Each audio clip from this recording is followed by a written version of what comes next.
मांगी नाव ना केवट गाना। मांग शब्द से ये प्रसंग प्रारंभ हो रहा है। सब जिनसे मांग रहे हैं, दाता एक राम, भिखारी सारी दुनिया, और राम एक देवता, पुजारी सारी दुनिया, वो राम केवट से मांग रहे हैं। और वो भी मांग भी क्या रहे हैं? नाव, मांगी नाव। और उससे अटपटी बात, ना केवट आना, केवट आया नहीं, मना कर दिया। और कया ही तुम्हारे मरम मैं जाना, वो कहता है मैं तुम्हारे मरम को, रहस्य को, सीक्रेसी को जानता हूँ। अब वो क्या मरम जानता है? कि आपके चरण जो हैं बड़े अद्भुत हैं, अलौकिक हैं। वो छुए एक शिला को और वो अहिल्या बन गई, एक नारी बन गई, ऋषि पत्नी बन गई।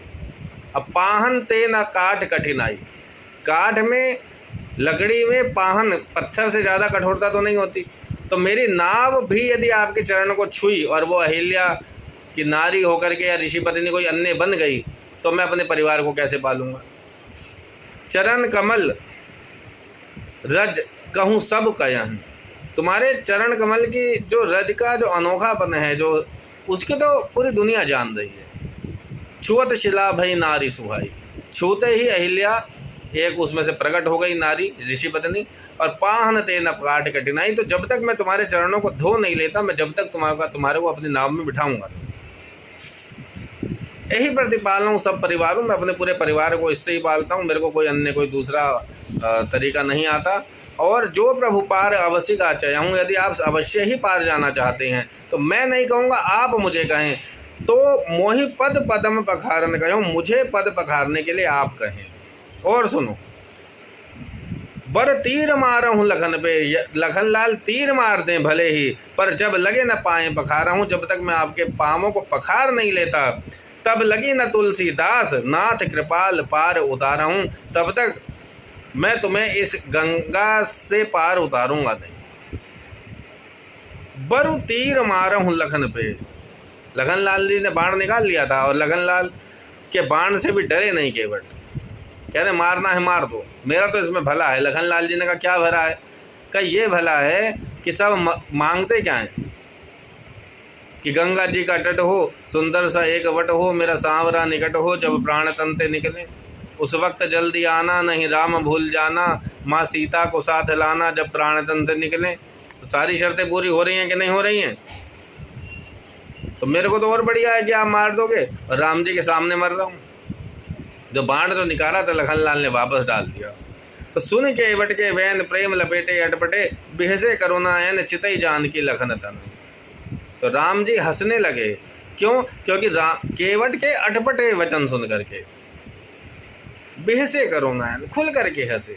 चितई जान की लखन तन, जानकी और लखन को देखते हुए राम जी हंस रहे हैं।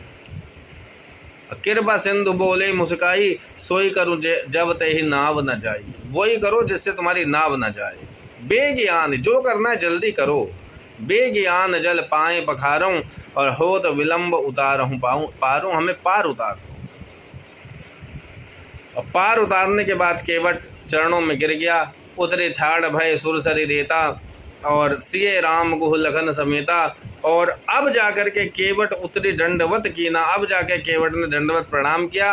प्रणाम करने का कारण, केवट का भाव ये कि प्रभु हमें जो नहीं कहना चाहिए था वो आपसे कह दिए, आप क्षमा प्रार्थी हैं, आप क्षमा कीजिए।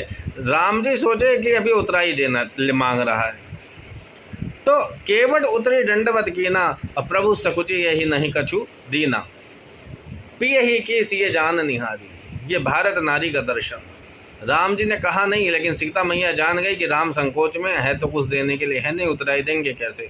तो पिए ही की सिए जान निहारी, मणि मुदरी मन मुदित उतारी। और केवट ने मना कर दिया, अब कछु नाथ न चाहिए मोरे, दीन दयाल अनुग्रह तोरे। और बहुत के इन प्रभु लखन सिए, कछु न केवट लेन। केवट ने कुछ लिया नहीं। केवट ने लिया नहीं तो मतलब राम जी ने दिया नहीं। दिया क्या? दिया भक्ति का वर दिया। विदा के करुणा यदन भक्ति विमल वल देई, मतलब कि राम जी भक्ति का बल उसे देते हैं जो उनकी सेवा भी करे, पूजा भी करे, अर्चना विधि वंदना भी करे, बाकी बदले में संसारिक सुख मांगे नहीं। तो सियावर रामचंद्र की जय।